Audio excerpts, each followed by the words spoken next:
বেহেশতের ticket দেয়া, টাকা দেয়া, নানা প্রলোভন দেয়া, নানা নানা কথা আমরা নানা জায়গায় শুনতে পাচ্ছি। এবং এই যে ঢাকার বাইরে একটা জায়গায় ককটেল বানানো ধরা পড়ল, এবং যিনি ধরা পড়লেন তিনি স্বীকারোক্তি দিলেন এটা তিনি জামায়াত নেতা নির্দেশে করেছেন।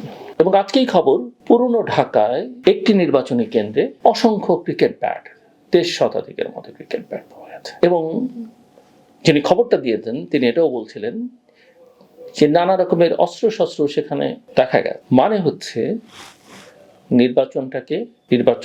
নির্বাচনের দিনটাকে সংঘাতময় করে তুলবার একটা চেষ্টা আছে। এর বাইরে বিভিন্ন গণমাধ্যমে খবর আছে সন্ত্রাসীরা, জঙ্গিরা নানা জায়গায় থেকে ঢুকে পড়েছে বাংলাদেশে, এবং নির্বাচনকে কেন্দ্র করে এই উগ্রগোষ্ঠী যে কোনো অপতৎপরতা যে কোনো সময় চালাতে পারে।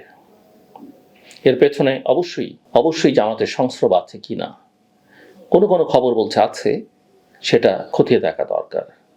তবে এটা মোটামুটিভাবে দীর্ঘদিন ধরেই স্পষ্ট যে জামায়াতের সঙ্গে সরকারের এবং বিভিন্ন প্রতিষ্ঠানের একটা নিবিড় সম্পর্ক রয়েছে। আর কিছু রাজনৈতিক দল তো চারপাশে আছে। কি চাইছে তারা? তাদের স্বাগত জানাই আমি আমার কথা শুনবার জন্য। নির্বাচনকে কেন্দ্র করে অশুভ শক্তির তৎপরতা লক্ষণীয় এবং নাটক জমে উঠেছে।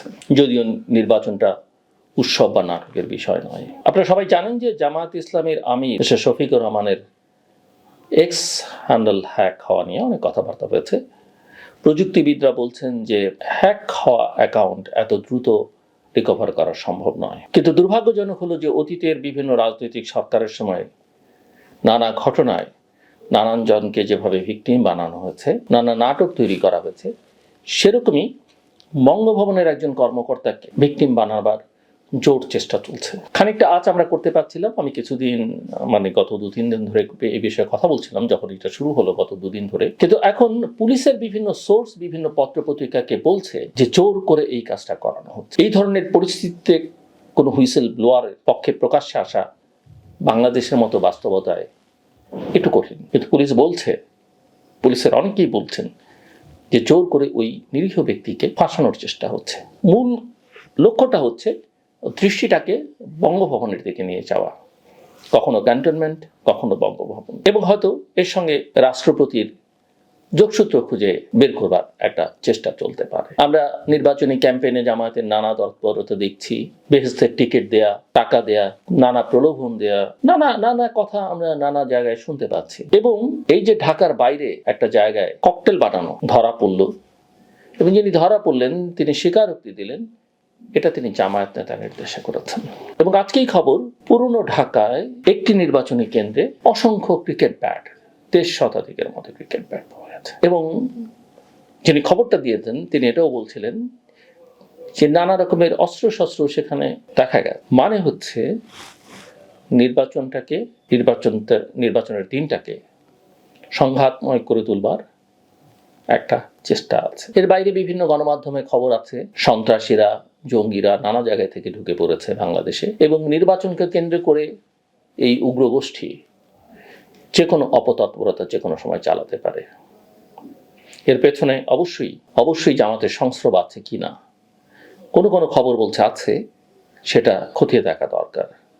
তবে এটা মোটামুটিভাবে দীর্ঘদিন ধরেই স্পষ্ট যে জামায়াতের সঙ্গে সরকারের এবং বিভিন্ন প্রতিষ্ঠানের একটা নিবিড় সম্পর্ক রয়েছে।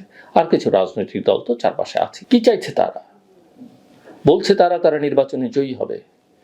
ইতিহাস বলে তাদের নির্বাচনে জয়ী হওয়া তো দূরের কথা, তাদের নিজেদের পক্ষে 10-20টা আসন পাওয়াই কঠিন। কিন্তু তারা এখন নির্বাচনে জয়ী হবে।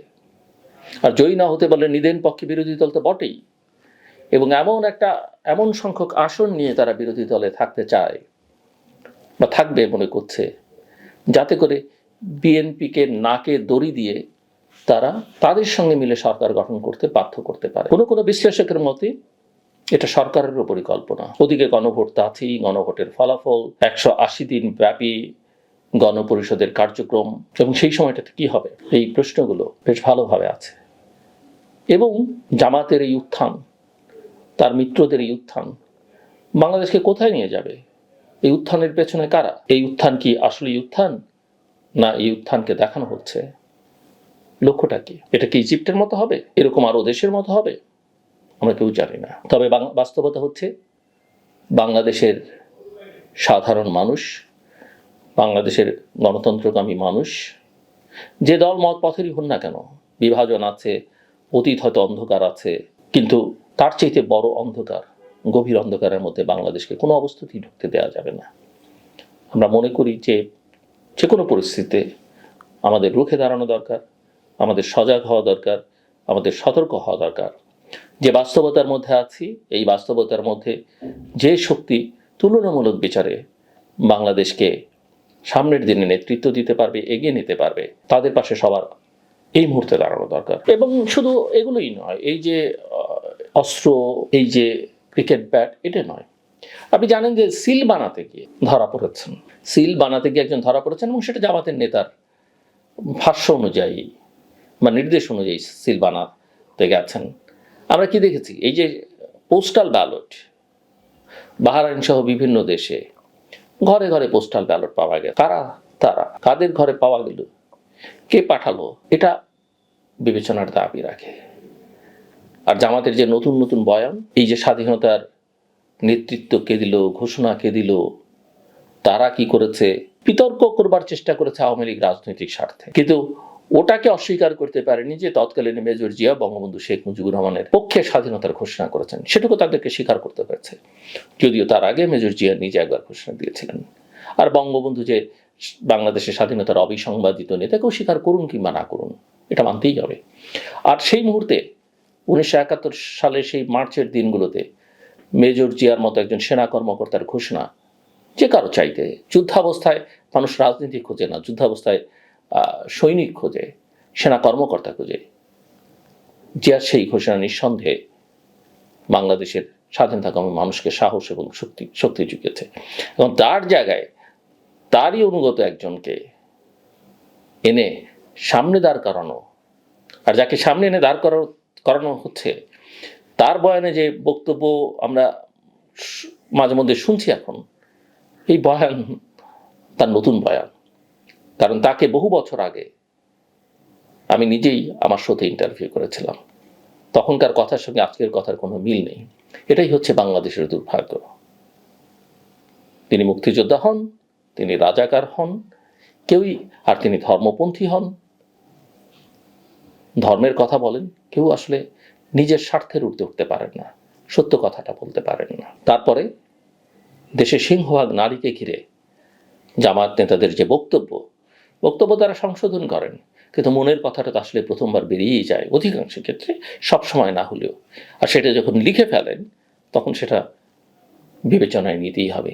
এর বাইরে বাংলাদেশের যে একটা বড় অংশ, প্রায় 8 থেকে 9 ভাগ মাইনরিটিজ আছেন, বিভিন্ন ধর্মের, হিন্দু, বৌদ্ধ, খ্রিস্টান, লৈঙ্গিক বৈচিত্র্যের যারা, নৃতাত্ত্বিক জনগোষ্ঠী যারা পাহাড়ের সমতলের, তাদেরকে কতটা শ্রদ্ধা করছেন জামাত, তাদেরকে কতটা গ্রহণ করছেন, তাদের প্রতি তারা কতটা সহানুভূতিশীল রাজনৈতিকভাবে বিবেচনা থেকে, সেটাও বিবেচনার দাবি রাখে। ভবিষ্যতের হিসেব নিকেশ আমরা ভবিষ্যতের হাতেই রেখে দিই, কিন্তু আপাতত এই অপতৎপরতা, অশুভ শক্তির হাত থেকে আমরা নিজেদেরকে রক্ষা করি। আমার কথা শুনবার জন্য অসংখ্য ধন্যবাদ। আপনাদের সবার জন্য শুভকামনা।